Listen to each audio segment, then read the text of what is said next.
Yeah, g'day everyone and welcome back to the TryPod Live with Winnie and Clarkey. We are live on Instagram tonight, so we have fixed that issue from our previous show. Welcome to everyone all over social media, no matter where you are joining us. This is our round 19 NRL recap show where we'll break down the action and talk about how it played into our best bets from a little bit of a different angle as well. To that end, let me welcome in the ever so beautiful Jacob Wynn. My friend, how are you?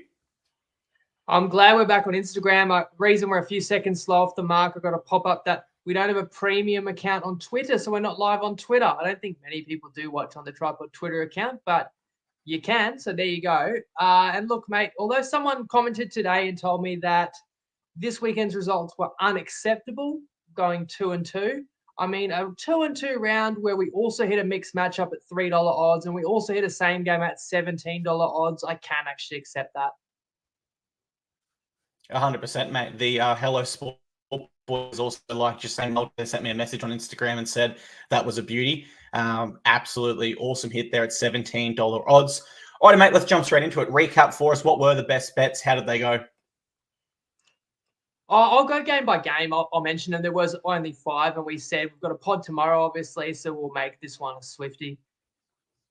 Perfect, mate. Well, my Clarkey's collected go bang. We'll talk about that in the Titans game there. Thursday night, Dolphins beat the Rabbitohs 36 points to 28. And I came into this game thinking either side 1-12 would be my play. And to be honest, I was a little bit lucky to get that tip right with the Jacob Gagai try coming in the final minute. Got us the line back. And you have to think anyone that backed Dolphins 13 plus was so frustrated watching that one. But I happen to know people who were more frustrated.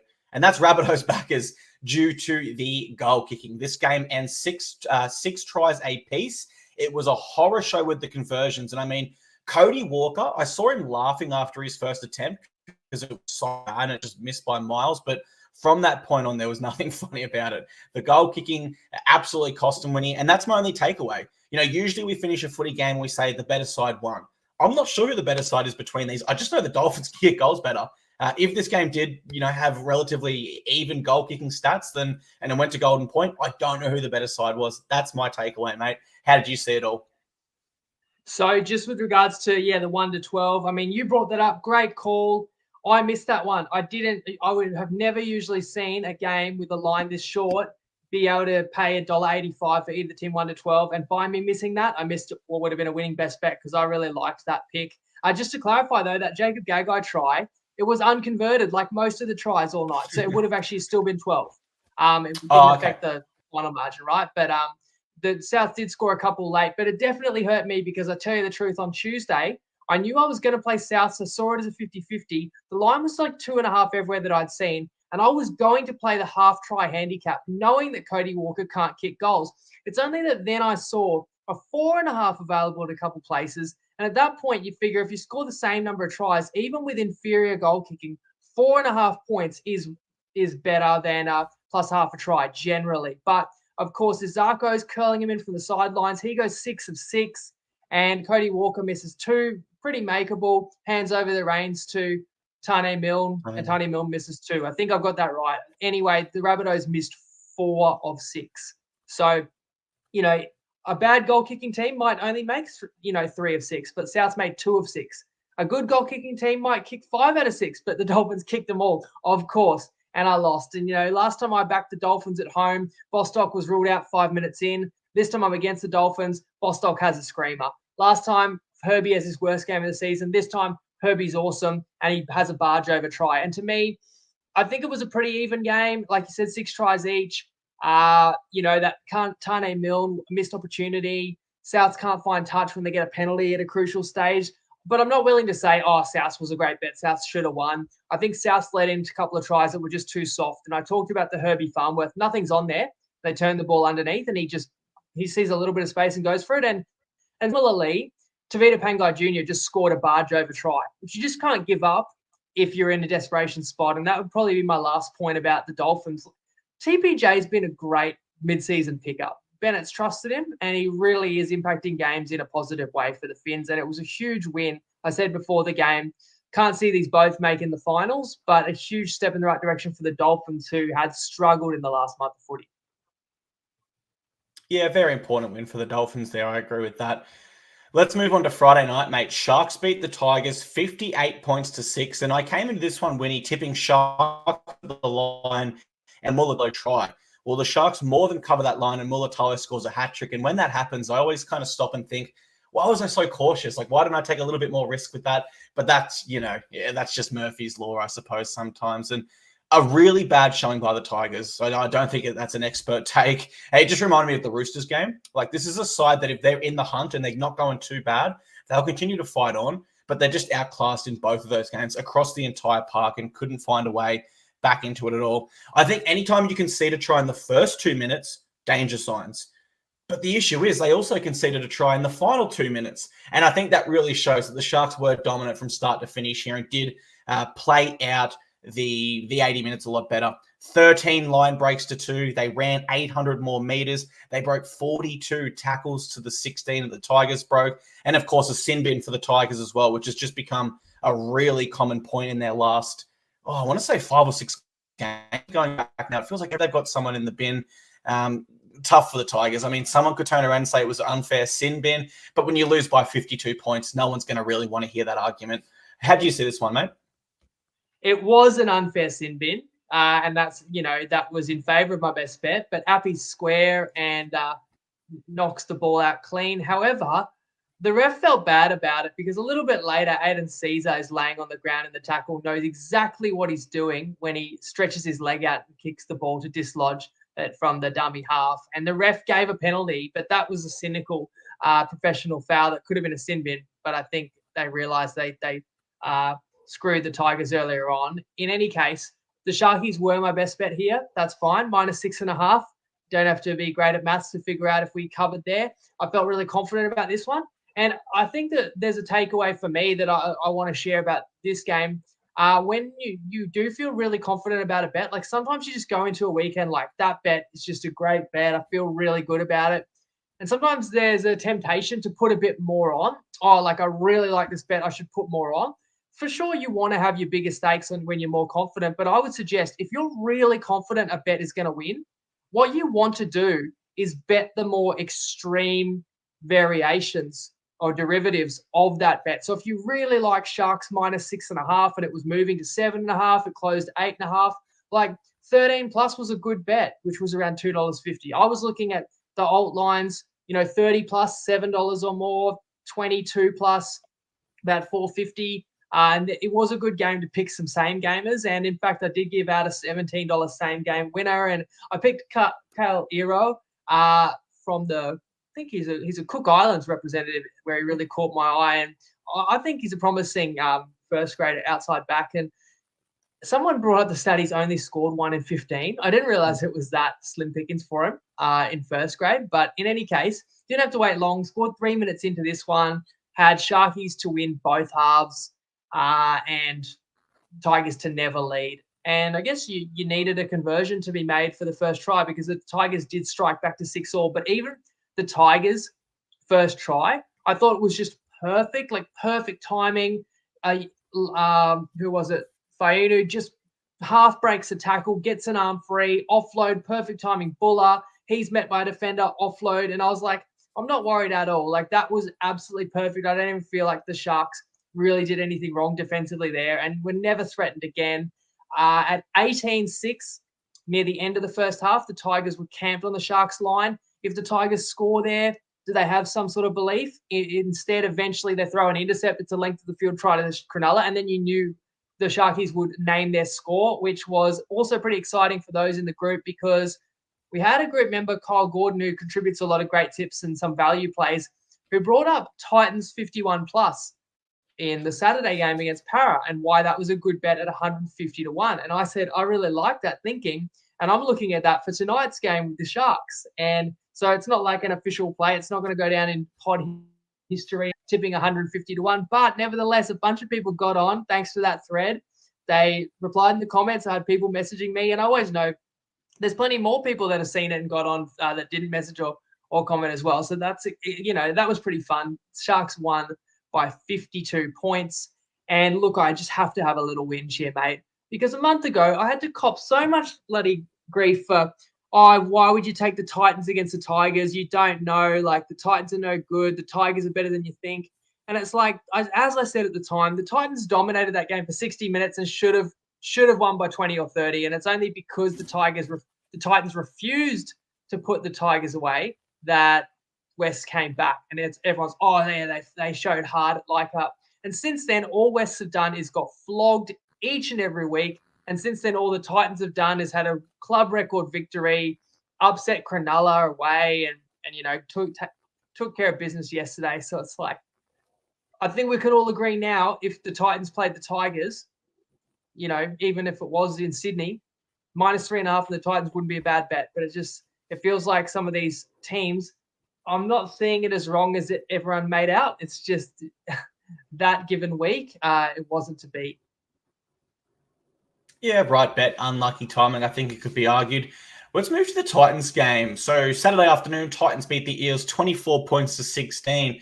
Before I start my breakdown of this game, Winnie, was Clarkey's collect? I can't remember. Did I add Dave Fafita for the try in that, or did I just say the line on our preview show? No, I thought you had Fafita in that. So you threw me when you said you won, because I've added that in the record as a loss. I think you had Fafita to score. Yeah. Yeah, I said it. I was reading my notes, and my notes had Titans at the line from the preview show. But then when I was doing my notes here, I was like, I swear I added in Fafita. So my apologies, guys. Clarkey's collect doesn't actually hit. I went a bit too audacious there and added in the Fafita leg. But yeah, regardless, Titans here flex their premiership muscle. No, I'm joking. They cover that line ever so slightly. I think when you start this game, the Titans went up 18-0 at the 20-minute mark. The Eels weren't off their game at that point. So I always felt like a comeback was still a live chance for a side that's desperate to avoid the spoon. And they did show a lot of fight. But as this game continued, I really felt like it was just the Titans that parked the bus in the last 20, which is probably reflective of something that I've actually noticed this year and a lot more than others. I think what separates the top 8 sides right now, or the top 6 sides really, and everyone else that's kind of in that logjam competing for the last spots in the 8, it isn't so much a skill thing, a coaching tactics thing, a stronger roster thing. I think it just comes down to those sides that are at the bottom cannot compete for the full 80. They've always got small lapses or periods. And for the Titans, it was their last 20 where they clock off. They don't have the same intent, focus, miss tackles, go for silly offloads, whatever it might be. I think that really is the only difference between, most of these sides in the top 6, you're going to get an 80-minute performance out of them. So you've got to be perfect for 80 minutes or close enough. That's why we see a lot of sides step up, Winnie, and put in their best efforts. And then when they go and verse their own similar level of competition, all of a sudden we see these patches like we saw with the Titans here, where I thought the last 20 minutes they parked the bus. They didn't play footy anymore. That's how I saw it, mate. Unfortunately, Clarkey's collect does suffer a loss, which sucks and is contrary to my notes that I've got in front of me right here, mate. But how do you see this one? But people can rest assured, because I know people are sticklers when it comes to adding wins and losses. I recorded that one as a loss, and you're still a positive +11. That's to the nearest full unit. You're like plus 10.6 something. Anyway, this was another best bet win. I took Titans -5.5. In fairness, at the time on Tuesday, it had also gone to 6.5 in a lot of places, if you want to call it a consensus 6.5. But by Saturday, the line was 8.5. So when you say the Titans covered the line, yes, they did. They covered the line that was available all week. But if you bet on game day, you actually lost. And if I'm going to say that goal kicking cost us on Thursday night, I suppose it's fair to mention that Jaden Campbell kicked him pretty well in this game. And we won by 8. So we covered by 2.5. So we could have suffered maybe 1 missed conversion. But on a different day, that could have gone against us and we may not have covered. So again, it is important to get the best line available. And even if you had taken -6.5, you had a winner. And if you took it on game day, you lost, which would be pretty disappointing, as you said, after the Titans did jump out to 18-0. My same gamer on Dabble, my Winnie's Kitchen, I had Titans -4.5. I had Khan Pereira to score in the first hour, but I had Cleese Haas to score, and we got stitched up there. He's named starting right second rower. Then Sami and Brimson are brought in on game day, and Fermor is shifted to the forward pack, and Haas plays off the bench and plays some middle. But I mean, Fermor didn't score at right edge, back rower anyway. So, I've just got a cop. I didn't win that one there. But this set us up on our way to win the mixed matchup, as well as I said, the best bet. And I thought the blowout was really on as when you jumped out to that lead. It's worth mentioning at 18-0, the Titans gift the Eels a try, which maybe gave Para some belief, where I think it was a Brimson forcing an offload 10, 15 metres out from his own try line, and Para picks it up and scores. And Para actually made a game of this. I mean, Para had a conversion late, like with, let's say, 5 to go, that if they make that, they cut it to a 6-point game. So Para was very pesky, and the Titans, I agree, seemed to just sleepwalk through the final 20. Like they felt like they had it won, but it wasn't quite won because Para was knocking on the door, and a little, drop ball or a little defensive error by Titans, this could have got a lot closer, and we could have got backdoored here. So I'm thankful that that wasn't the case. We hold on, we cover that line. Titans just hang on to cover our line on Tuesday night, but as you mentioned, it did actually blow out further towards against their favour on game day. We had another game on Saturday night, guys, where the Dragons beat the Broncos 30 points to 26. And this is actually the first tip I got wrong this week. Let me just interrupt you. You've got the wrong score on the thumbnail, but it also... Oh, sorry. It was 30 to 26. Sorry, for some reason, I don't know what I was thinking. I thought the Dragons had one more try than that. But I think what I threw myself out was with the mixed matchup, I'll just repeat what it was.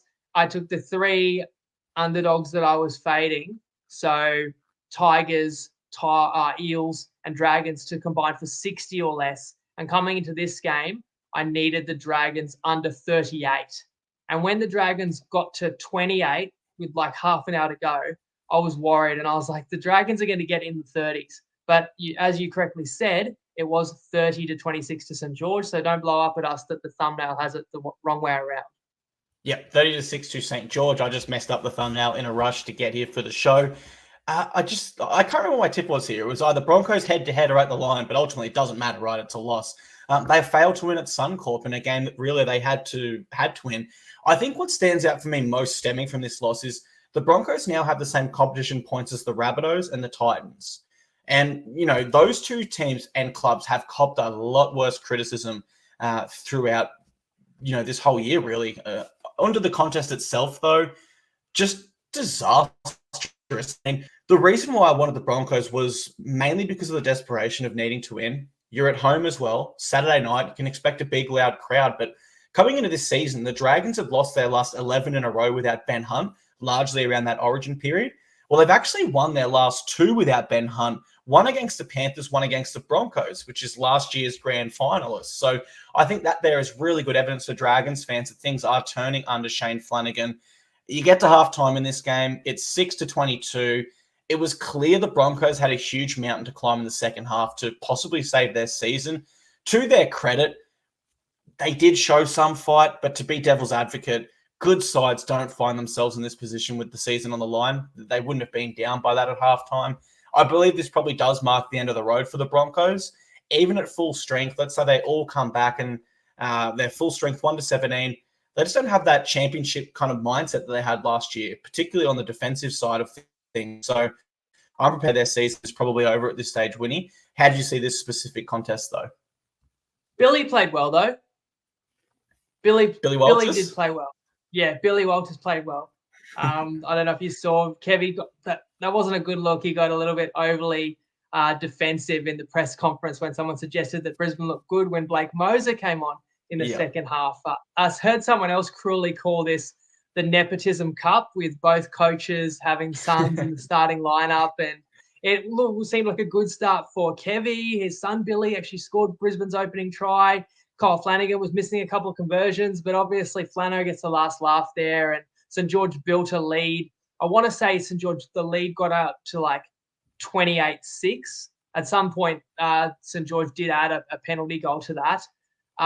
My best bet was Brisbane -5.5. So although the Dragons stayed under for the mixed matchup, that's a disappointing end to the weekend for my bets. So I'm not going to make too much of a point about how Brisbane's nowhere near the side as last year, because I backed them myself. But I do have to say, again, a team that I've copped so much heat for criticising this year, and I said, it's not sustainable. Brisbane's not going to get the other team dropping the ball in their lap, throwing them intercepts, spilling the ball 20 out when they're about to score and take it back the other way, which Brisbane did time after time. And I'm not going to go and screenshot the comments, but I had multiple people telling me, you don't understand how Brisbane plays. That's what they do. They score a lot of long-range tries. They've got these athletes. Where are all these tries now, though? Like I said 2 months ago, if you know better than me, then just back Brisbane every week. Stop giving me a hard time after the pods that, I tipped Brisbane. I don't know what I'm talking about. Just back Brisbane every week. It's not going to work out well for you. And Brisbane has not covered a line for 7 straight games. Brisbane has one win in that time period where they won by 1 point and got a pretty handy call against a Manly team with no turbo. And Brisbane has lost 6 straight games. And they clearly are a team spread a bit thin. I thought there'd be a greater level of desperation. That was what I was really banking on. And the Suncorp factor, I couldn't see Brisbane losing 4 straight games at home. But there's a couple of tries that, like the Sully try, where he just brushes past Jordan Ricky, like that's such poor defending. So I don't know if Ricky's just been out too long. I think it's clear that Brisbane's spread very thin with the depth available to them. And of course, 4 Origin players are out. So you said the Dragons have beaten last year's grand finalists. Fortunate enough to catch them both in Origin weeks. But again, that's why Ben Hunt was out too. But you get that's try, which is just Brisbane's own fault, not strong enough defensively, not strong enough to defend their own errors. So Brisbane made several errors and then couldn't keep St. George out. And last year, the Broncos were giving themselves a chance in every game. Yes, the attack was explosive, but the defense was elite too. So we know there's no Reece Walsh and there's no Adam Reynolds right now, and Cobbo wasn't there, etc. But the defense still should be better. You know what I mean? That's the other issue, that why this team is not the same as they were last year. Again, I talked about how Brisbane scored a lot of tries this year from opponent errors. And in this game, the shoe's on the other foot. Tristan Saylor drops a regulation bomb and it's straight into the lap of Sewer, isn't it? And he scores. And that's 6 points gifted. I also thought Brisbane was unfortunate. There's a Tuipulotu put down where I really didn't see a grounding. But there was also a Tuipulotu try, maybe it was the same one, where it came off the back of a very obvious Dragons error. The Dragons made a little break on 4th or 5th tackle and threw a forward pass, or if you want to say he lost it 2 meters forward, and then Brisbane picked it up and dropped it, and the knock-on call was against Brisbane. The error by St. George completely missed, and the Dragons scored that set. And all of this compounded and put too many points on the board for St. George that Brisbane couldn't run down. Although, as Colt mentions, it wasn't for lack of trying from Katoni Staggs, who did go beast mode for a couple of tries there, but it just comes back to Brisbane couldn't defend well enough to deserve to win or to deserve to cover. And you talked about for the season. So the maths is going to say that Brisbane needs to win 5 of the final 7, and that's only going to get them on the cusp. That's going to get them right on the cutoff point, where sometimes you make the 8 with 12 wins, sometimes you don't. So 6 out of 7 Brisbane would need to be sure they'll get in, is what I'm going to suggest. And Brisbane have got games like next week at Newcastle. They've got a game in North Queensland against the Cowboys. I believe they might have Melbourne later. They've got games where kind of on paper you're kind of going, well, they're still winnable games, but the way this Brisbane's team is playing, they wouldn't be winning those games. So I'm not going to write off the Broncos because they're going to get 4 stars back after Origin, and Reynolds might not be done this year either. But it definitely will be an uphill battle. It's against the odds that Brisbane will make the 8 from here. And I talked about staring at that 280 to miss the 8 2 weeks ago. And someone else commented that 3 weeks ago, Brisbane was $6 to miss the 8, which I think was also $6 or $7 was also a price I was looking at pre-season, because I warned people that I didn't see Brisbane as a top 4 side this year. At this point, they're probably not going to make the 8. And I think the other factor for the Broncos is every other team in the comp loves beating them. The Sydney Morning Herald did a player poll a few years ago, and I think it was like 56% of the players said the Broncos are their favourite team to beat. I think a lot of the players feel they get some favourites in terms of the draw and scheduling always being Friday night Broncos and stuff. So, if there's half a sniff that a side that is 14th and can't even play finals, if they know they can in the Broncos season, they'll take something out of that and got them 100%. So it's going to be a really tough road. There's something to be said for that. Like now, final game of the rounds. 5 years time from now, sorry to interrupt, but in 5 years' time or whenever it is, when Penrith finally drops off and when Penrith shows, weaknesses, everybody will go in on them extra hard. And with the fall off could be quite dramatic when Penrith finally don't have, because everyone will be like, you've smashed us for a decade straight. We're going to get you back now. Like when the mighty fall, people do remember that you're the team that was punishing them last year, like Brisbane was in most games, pummeling everyone. You're absolutely right that when you show signs of weakness, people are extra motivated to, knock you off and return the favor. 100%. The mental side goes into it so much in a competition that's usually so even. But this game wasn't. The Seagulls beat the Knights 44 points to 6. And I didn't know how this game would go. You and I spoke prior, and I said, because I just couldn't find anything I liked from a betting angle. On the show, I tipped Manly head-to-head. That was short odds, nothing special there. Just said, I'll go the favourites to be safe here. And coming in, really, the only thing we knew about these two sides and what we can expect is that Manly are dominant at Brookvale on Sunday afternoons. And that's certainly what played out, but I honestly didn't see it playing out to this extent. When I looked at this Knights side, I thought from the get-go they lacked go forward. I'd love to see what their meters and post-contact meters were. Most of my question marks around this side was actually their defensive kind of cohesion out wide with back rowers playing in the centres and new combos between the wingers. But really, if you have two extra forwards playing centres, it should almost help you with your go forward, you would think. Some larger bodies to start those sets, but that certainly wasn't the case. Manly were really brilliant on both edges. The way they shifted the ball so seamlessly to their wingers was really, really nice to watch. And they're a side that love afternoon footy. I just feel like that Manly wouldn't get that same ball a Friday night in Melbourne, for example, where it's dewy, a bit more wet on the ball, etc., etc.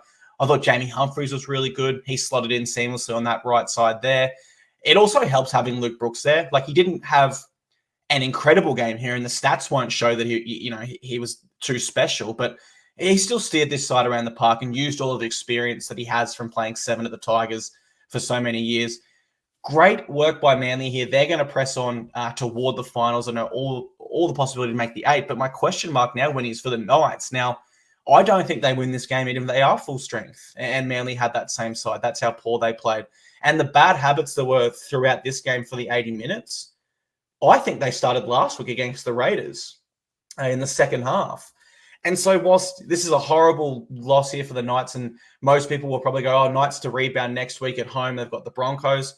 I don't actually know if they can rebound, because this is a really poor effort backed by a really poor second half the week before, where they were probably lucky to cover the line against the Raiders. So I've got a lot more question marks on the Knights coming out of this one than I had coming in, despite the roster changes, mate.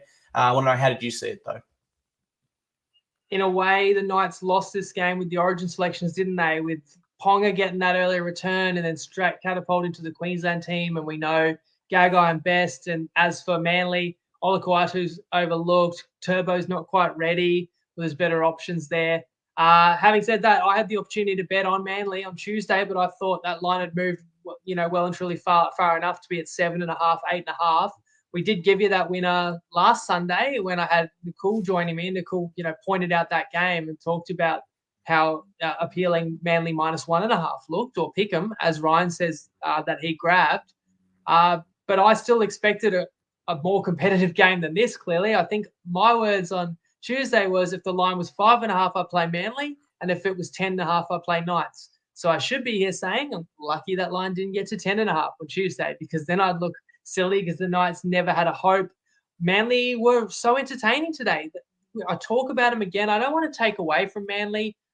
First try is a forward pass by 5 meters. It does kind of annoy me that, again, like that Cowboys game against Manly, there's a try that's not even forward that's called forward, but yet the refs can miss one that's 5 meters forward, and both of those go in Manly's favour. Not that it has any bearing on the result today, but Manly are a bit of a bully, aren't they? Like, when the opponent is a bit down on energy and doesn't have momentum, Manly can pile it on as good as any team in the comp and look as good as any, and it's entertaining to watch.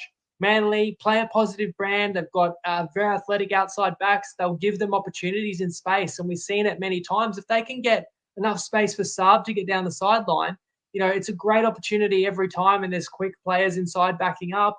what about the skill from Hopewadi on that crossfield kick from Brooks with the no-look pass back inside? Like, it was brilliant to watch. All the outside backs for Manly cashed in. 4-point game, as I said, on the NRL ladder. It's hard to see both of these teams getting in the 8, but Manly takes a big step forwards and, plus 38 in the points differential column for them and minus 38 for the Knights as well. So how Newcastle responds is going to be fascinating because they need the game next week at home to Brisbane as nearly as badly as Brisbane do. So it's an exciting kind of final stretch of the comp with all these teams. Like Manly still, just because they look good today, can easily drop a game here or there and still miss the 8 too. Like nobody's really comfortable. And yet, if someone gets hot, someone could still sneak up and get 4th as well. So it's like all to play for at this point. But Manly's got to be very pleased. Navigating a part of the season, which is often hard on them because they are a bit of a top-heavy team. You've got both Origin captains, in this side. And so to get the wins during these Origin weeks is even more valuable. 100%. And the other thing for Manly is they had that draw earlier this year, mate. So they've got the 1-point differential on the ladder, which could come back to bite them. So then their 4 points differential may not matter unless Manly was to draw again. But it would still matter to Newcastle, in another game. But you're right, actually. Who did Manly draw with? Was it Warriors? Warriors, yeah, in New Zealand. Warriors are unlikely to kind of come back and finish on level points with Manly, but I guess it's not impossible. With New Zealand getting a couple of wins to keep themselves alive too. 100%. Like this NRL season is postured perfectly for a fun run home where every single game is going to matter in terms of what sides bring. Some sides will have some down spots, but mostly we'll have sides that are, energized and playing for competition points that actually matter. So it's a really, really fun run home, and we'll be previewing it for you every single week. We'll also be back tomorrow at 5:30 p.m. for our Origin Decider preview show. We'll be joined by Nicole from Wiki like we were in Game 1, and we'll have all of our best bets, try scorers, Wally Lewis medal. We will break it down for you from every single angle. It'll be at 5:30 p.m. live all over social media, and we really hope you can be there because Winnie has offered to give away $1,000 live. Yeah, right. What about we give away your shirt? That was my idea. Or we might save that. Save that for something else we've got cooking up. But look, last game, Clarkey had his same gamer win at $10 odds. Clarkey's picked the winner in every Origin that we've previewed, which is 5 in a row. And I think the underdog winner in at least 3 of them. So with a pick'em decider, it doesn't get any better than that.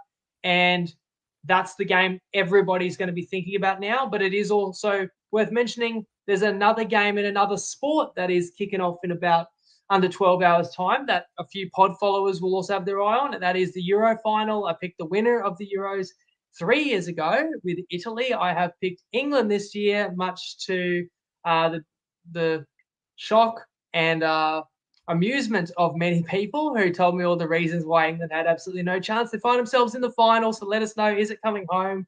I hope it is for those who jumped on the 475 with me, and I will be up 5 a.m. I think it is to watch them take on Spain. But then, of course, I'll be preparing for our Game 3 preview with Nicole, and can't wait to share what we've got for that. Mitchell Moses, 200 to 1. Wally Lewis, still very much in play too. Thanks to everyone who tuned in with us tonight, including yourself, mate. Your time is valuable as always. And go England tomorrow. I hope it is coming home, and we'll see you in under 24 hours for Origin 3. Lego.